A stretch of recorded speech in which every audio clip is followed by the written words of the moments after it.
ان اللہ و ملائکتہ یصلون علی النبی یا ایھا الذین آمنوا صلوا علیہ وسلموا تسلیما اللہم صل علی سیدنا و نبینا و شفیعنا و مولانا محمد وعلی آل محمد وبارک وسلم۔ یا رب ان قوم اتخذوا ھذا القرآن مہجورا۔ چیمبر آف کامرس فیصل آباد بڑا ممنون، بڑا شکر گزار۔ ایک عرصے سے خواہش تھی، مختلف چیمبرز میں جانے کا اتفاق ہوا پاکستان کے، لیکن فیصل آباد چیمبر میں آج میں پہلی مرتبہ حاضر ہوا ہوں، اور یہ حاضری ہونے کا مقصد اور بنیادی وجہ جو چیز بنی وہ ہم سب کے لیے باعث فخر ہے کہ آج ہم قرآن اور صاحب قرآن پر بات کریں گے اور کچھ سیکھیں گے کہ قرآن کیا فرماتا ہے، ہماری ذمہ داریاں کیا ہیں، قرآن ہمیں کیسا دیکھنا چاہتا ہے، اللہ اور اللہ کے رسول صلی اللہ علیہ وآلہ وسلم ہمیں کیسا دیکھنا چاہتے ہیں اور ہمیں کہاں دیکھنا چاہتے ہیں۔ خواہ ہمارا کوئی بھی کردار ہو، ہم ایک تاجر کا کردار ہو، ہمارا ایک بیوروکریٹ کا ہو، ایک منسٹر کا ہو، ایک عالم دین کا ہو۔ العلماء ورثۃ الانبیاء، علماء انبیاء کے وارث ہیں، تو علماء کا کردار سے پہلے ان کا منصب، ان کا مقام، اس سے آگے ہی اس کی معرفت کیا ہمارے علماء کو بھی ہے، ایک تاجر کو ہے کہ وہ جو نمازیں، روزہ، حج، زکوٰۃ، خیرات، انفاق، ان کی بات اللہ نہیں فرما رہا، لیکن ایک ایماندار تاجر کو اللہ اپنے عرش کے سائے میں جگہ دے رہا ہے۔ کتنا بڑا مقام ایک مسلمان تاجر کو اللہ تعالیٰ عطا فرماتا ہے۔ لیکن دو چار باتیں بس موٹی موٹی میں کرتا ہوں یہاں۔ میرے یہاں آنے کی بنیادی وجہ مصطفیٰ عزیز صاحب ہیں۔ یہ مفتی صاحب میرے پرانے دوست ہیں، ان کا مجھ سے یہ وعدہ تھا اور میرا ان سے وعدہ تھا جب بھی فیصل آباد آیا میں ضرور آؤں گا۔ بہت اچھا کام کر رہے ہیں مفتی صاحب، اور جو بھی دین کا کام کرتا ہے اور کر رہا ہے اس کا ساتھ دینا چاہیے۔ جو بھی دنیا میں کہیں کار خیر ہو رہا ہے اس کا ساتھ، بس اس کے ہاتھ میں ہاتھ ملانا چاہیے۔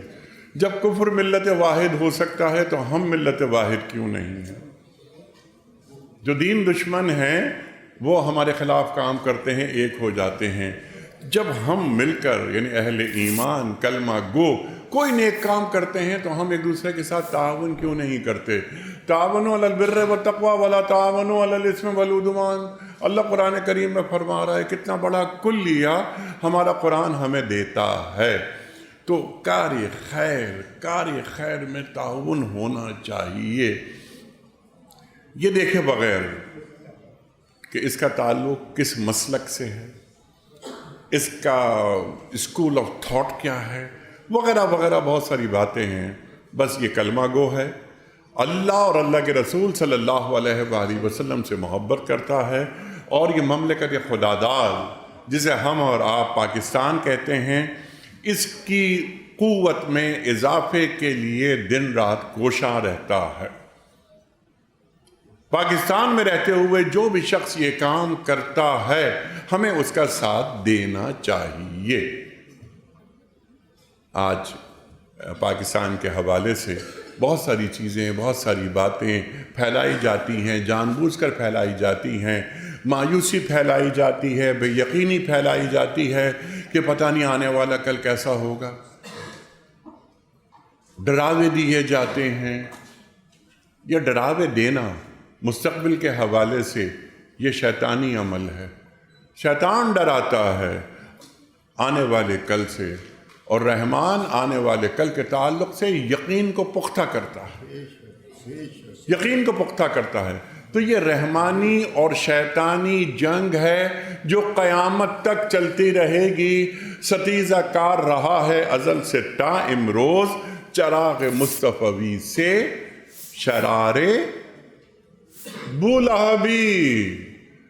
قیامت تک ابو لہب کا جو چراغ ہے وہ محمد مصطفیٰ، احمد مصطفیٰ صلی اللہ علیہ وآلہ وسلم کے چراغ کو بجھانے کی کوشش کرتا رہے گا۔ لیکن یہ چراغ ہمیشہ کے لیے ہے، یہ سراجم منیرہ ہے، یہ ہمیشہ جلنے کے لیے ہے۔ هو الذی ارسل رسولہ بالہدی والدین الحق لیظہرہ علی الدین کلہ وکفی باللہ شہیدا۔ سرکار دو عالم صلی اللہ علیہ وآلہ وسلم کا یہ دین نافذ ہونے کے لیے آیا ہے۔ دین کا انداز مدافعانہ نہیں ہوتا، دندناتا ہوا آتا ہے۔ دین دندناتا ہوا آتا ہے، اف اینڈ بٹس نہیں ہوتے۔ لیکن ان تمام باتوں کے لیے ضروری ہے کہ تفہیم دین ہو۔ مفتی مصطفیٰ عزیز صاحب نے 3 مرتبہ ایک جملہ دہرایا کہ ہمارا اپنے آپ کو جاننا اتنا ضروری نہیں جتنا ہمیں سیرت رسول کریم صلی اللہ علیہ وآلہ وسلم کا جاننا ضروری ہے۔ بالکل، سبحان اللہ سبحان اللہ۔ النبی اولیٰ بالمؤمنین من انفسہم، ہمارے نبی کا مقام، ہمارے نبی کا مرتبہ ہم سے اوپر ہے۔ وما آتاکم الرسول فخذوہ وما نہاکم عنہ فانتہوا، جو رسول تمہیں دیں لے لو، جس سے روک دیں رک جاؤ۔ قرآن کریم فرما رہا ہے، بہت ساری آیات ہے قرآن کریم کی جو میں یہاں بیان کرتا چلا جاؤں تو بہت دیر ہو جائے، لیکن جو بات فرمائی ہمارے حضرت فرماتے ہیں کہ میرا اپنے آپ کو جاننا ضروری نہیں، ہاں سیرت مصطفیٰ صلی اللہ علیہ وآلہ وسلم کا جاننا ضروری ہے۔ سوال یہ پیدا ہوتا ہے کہ سیرت مصطفیٰ صلی اللہ علیہ وآلہ وسلم کہتے کسے ہیں؟ کہتے کسے ہیں؟ کیا اس پر کبھی غور کیا؟ لَقَدْ كَانَ لَكُمْ فِي رَسُولِ اللَّهِ اُسْوَةٌ حَسَنَةٌ۔ اسوہ، یہاں لفظ آیا ہے اسوہ کا۔ اسوہ میں، سیرت میں، سنت میں، سوانح میں کوئی فرق ہے؟ یہ سیرہ بایوگرافی کا نام نہیں ہے، یہ سیرہ بایوگرافی کا نام نہیں ہے کہ کسی کی ہم نے سوانح پڑھ لی۔ سرکار دو عالم صلی اللہ علیہ وآلہ وسلم کی سیرت، ہم سنت کو اور سیرت کو ملا دیتے ہیں۔ سنت سے، سیرہ سے اسوہ برآمد ہوتا ہے۔ اسوہ کسے کہتے ہیں؟ قرآن کریم تو لَقَدْ كَانَ لَكُمْ فِي رَسُولِ اللَّهِ أُسْوَةٌ حَسَنَةٌ بیان فرما رہا ہے نا، تو اصل میں اسوہ کس چیز کا نام ہے؟ مختصر سرکار دو عالم صلی اللہ علیہ وآلہ وسلم کے حیات مبارک پر گہری نظر ڈالیں، 3 چیزیں ملیں گی: تلاش حق، اعلان حق اور نفاذ حق۔ تلاش حق، اعلان حق اور نفاذ حق۔ فقد لبثت فیکم عمرا من قبلہ افلا تعقلون، میں نے تم ہی میں عمر گزاری، تم نے مجھے کیسا پایا؟ کردار کو حجت بنایا جا رہا ہے۔ ابھی لا الہ الا اللہ نہیں، ابھی محمد الرسول اللہ نہیں، اللہ کے سوا کوئی معبود نہیں، ابھی میں ذکر نہیں کرتا، میں اللہ کا رسول ہوں، اللہ کے رسول صلی اللہ علیہ وآلہ وسلم یہ بات نہیں فرما رہے ابھی۔ فقد لبثت فیکم عمرا من قبلہ افلا تعقلون، میں نے تمہارے اندر ہی عمر گزاری، تم نے مجھے کیسا پایا؟ ہم نے آپ کو سچا پایا، ہم نے آپ کو صادق پایا، ہم نے آپ کو امین پایا۔ سیرہ کے حوالے سے یہ گفتگو ہوگی اب انشاءاللہ میری۔ تم نے مجھے سچا پایا، میں سچا ہوں، میری زبان جھوٹ سے ناآشنا ہے۔ تو جب میں تم سے یہ کہتا ہوں کہ یہ جو تم معبودان باطلہ کو پوچھتے ہو یہ غلط کرتے ہو، اور جب میں تم سے یہ کہتا ہوں کہ میں اللہ کا رسول ہوں اس وقت بھی میں سچا ہوں، کیونکہ میری زبان کے لیے یہ جھوٹ اجنبی ہے، تو تم میری بات کیوں نہیں مانتے؟ نہیں، اسٹیٹس کو برقرار رہے گا۔ ہم نے جس طرح اپنے آباء و اجداد کو جس جہالت پر پایا ہم اسی پر قائم رہیں گے۔ سیرت کا اصول کیا نکل کر آیا کہ کردار کو حجت بنانا پڑتا ہے۔ حجت کے معنی بچوں کے لیے میں کہہ رہا ہوں دلیل، کہ میرا کردار اتنا سچا پکا ہو کہ جس کو میں دلیل بنا کر اپنی بات کا آغاز کر سکوں۔ اقرأ بسم ربک الذی خلق خلق الانسان من علق اقرأ وربک الاکرم الذی علم بالقلم علم الانسان ما لم یعلم۔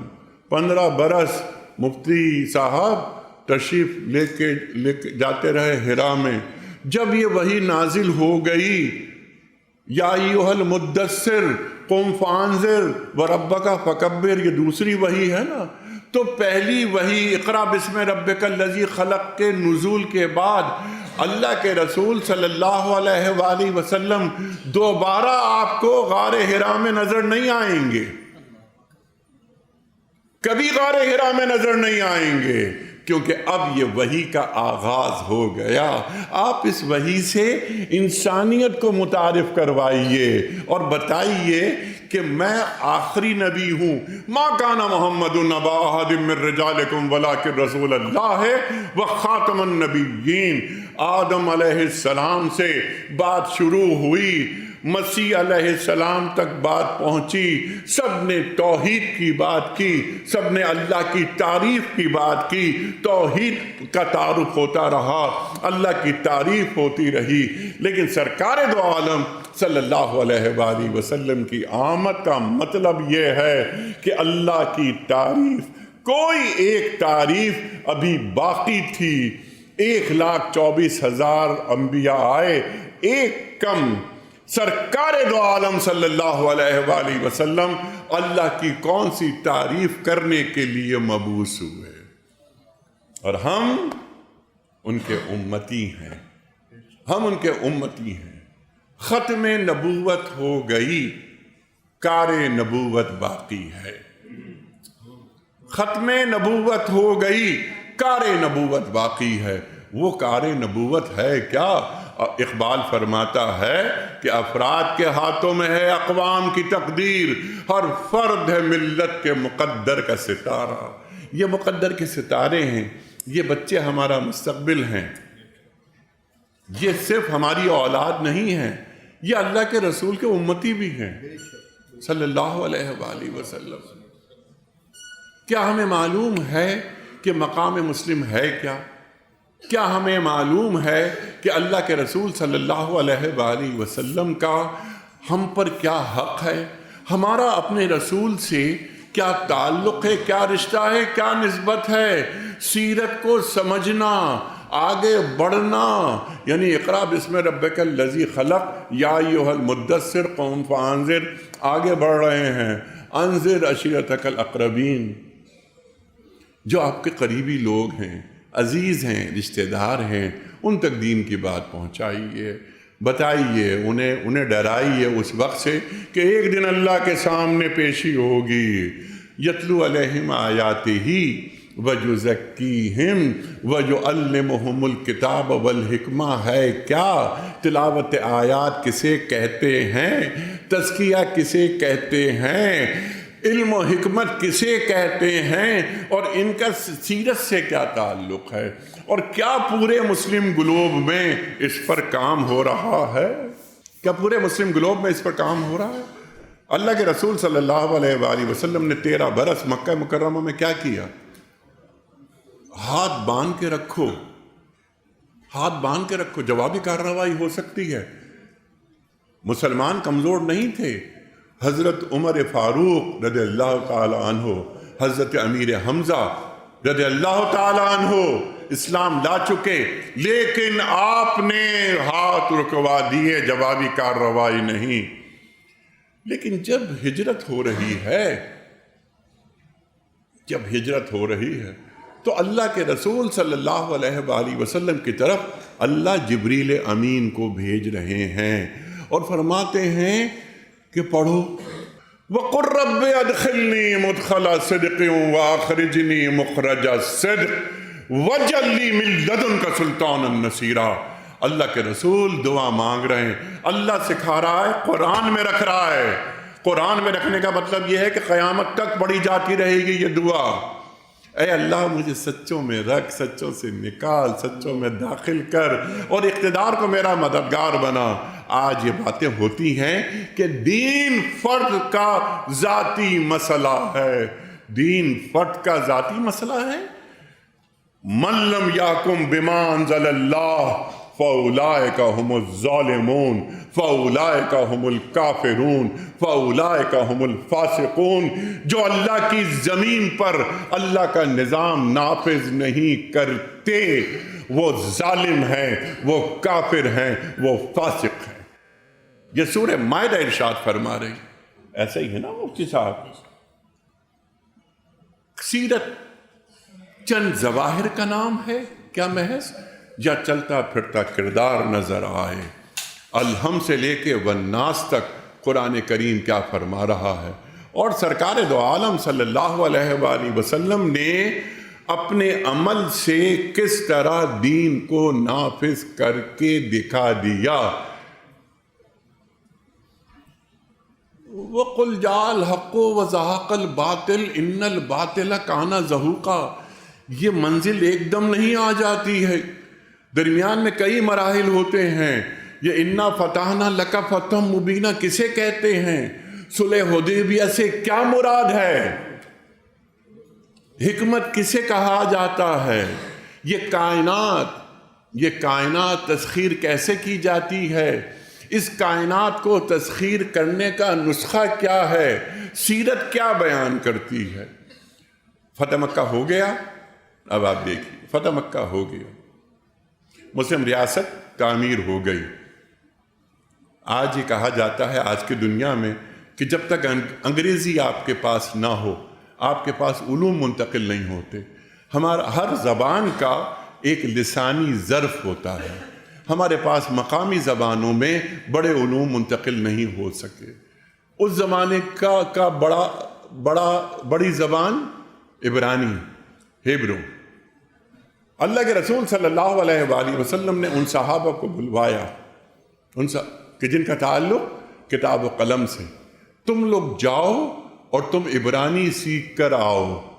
عبرانی سیکھی، اور جو ہماری جو زبانیں ہیں مقامی زبانیں، ان میں یہ علوم منتقل کرو، یہ علم منتقل کرو۔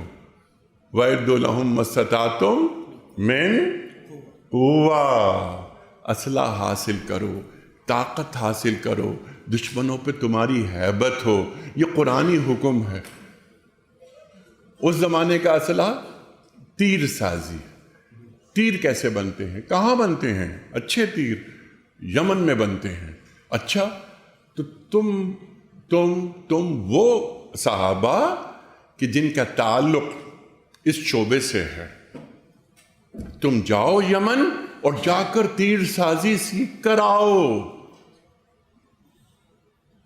اسے کہا جاتا ہے حکمت، کہ حکمت اسلحہ جمع کرو تاکہ دشمن پر تمہاری ہیبت ہو۔ دین کبھی پرانا نہیں ہوتا، شریعت کبھی پرانی نہیں ہوتی۔ قرآن تا قیامت ذہن انسانی کی امامت کرتا رہے گا۔ کیسے کرتا رہے گا؟ قرآن وہ انسان پیدا کرتا رہے گا قیامت تک جو قرآن و سیرت سے اصول لے کر اسے زمین سے جوڑ دیں گے قیامت تک کے لیے۔ 2023 میں یا 2023 کے انسان کی ضرورتیں ہیں کیا ان ضرورتوں کا خیال اللہ کو نہیں ہے؟ اللہ کو ہے۔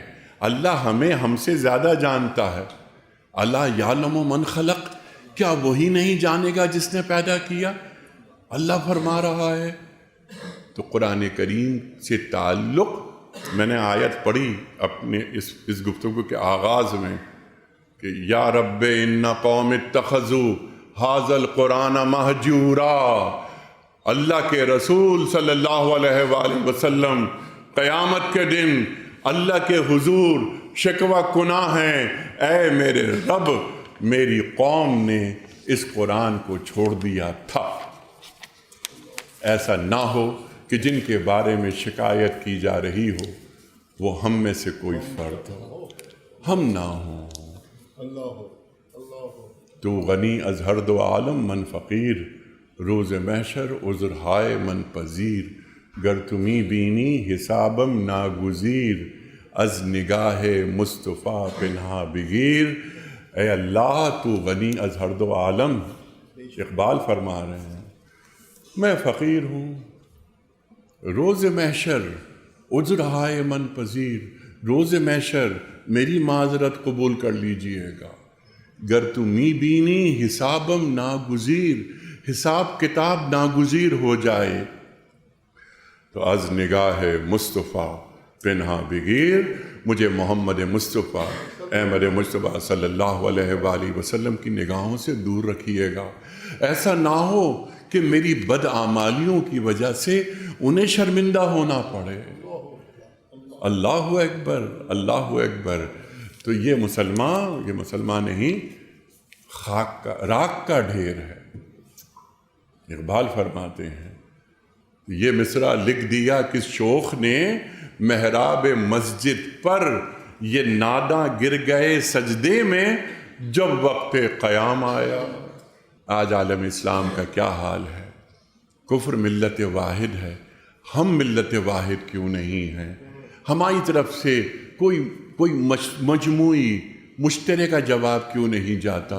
57-58 OIC کنٹریز یہ کیا کر رہے ہیں؟ محض گفتگو، نشستند، گفتند، خوردند، برخاستند، اس کے سوا اور ہو کیا رہا ہے؟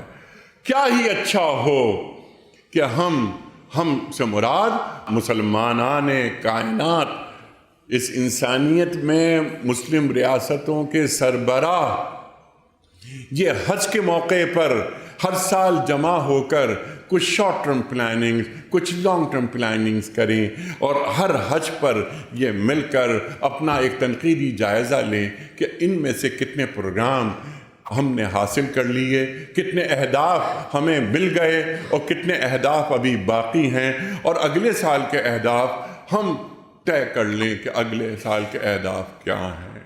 کچھ پلاننگز ہوتی ہیں۔ ہمارے ماڈرن ریسرچ ہمارے پاس کیوں نہیں ہو رہی؟ ہمارے بچے اور بچیاں تحقیق کے شعبے میں آگے کیوں نہیں جا رہے؟ 50,000 سے زیادہ بچے بچیوں کو کم از کم 50 سال کے لیے ہم ریسرچ پہ لگا دیں۔ قوموں کی زندگی میں 50 سال کچھ بھی نہیں ہوتے۔ آج کے جو جدید سائنسز ہیں جن کی بنیاد پر ہم اپنے مستقبل کو طے کریں گے، پہلے ہم دنیا کا مستقبل طے کرتے تھے، آج دنیا ہمارا مستقبل طے کرتی ہے۔ ہمارے سر کی پھٹی ٹوپیوں پہ طنز نہ کر، ہمارے تاج عجائب گھروں کی زینت ہیں۔ یہ کیا معاملہ ہو گیا؟ ہم اسی پہ خوش ہیں کہ ہمارا شاندار ماضی، جب بہترین ماضی ہمارا تھا تو ہمارا حال اتنا بدتر کیوں ہو گیا؟ ایک لائے عمل، ایک چیز ہوتی ہے حکمت عملی، دوسری چیز ہوتی ہے عملی حکمت۔ تو یہ حکمت عملی اور عملی حکمت میں کوئی تعلق ہے، کوئی ربط ہے؟ تو ہر فرد ہے ملت کے مقدر کا ستارہ، ہر شخص کو اپنے حصے کا کام کرتے رہنا ہے۔ ایک آخری درخواست، جتنے افراد یہاں بیٹھے ہیں یہ فیصل آباد چیمبر آف کامرس میں، آپ ملک کی معیشت کو مضبوط کرتے ہیں، پاکستان کو آگے لے جانے کی کوششیں کرتے ہیں، اس مملکت خداداد میں رہنے بسنے والے جتنے افراد ہیں ان سے مایوسی اور بے یقینی کو دور کریں۔ آنے والا کل روشن ہے، اس بات کی میں آپ کو گارنٹی دیتا ہوں کہ ہمارا آنے والا کل ہمارے گزرے ہوئے کل سے اچھا ہے۔ آپ سب کا بہت شکریہ۔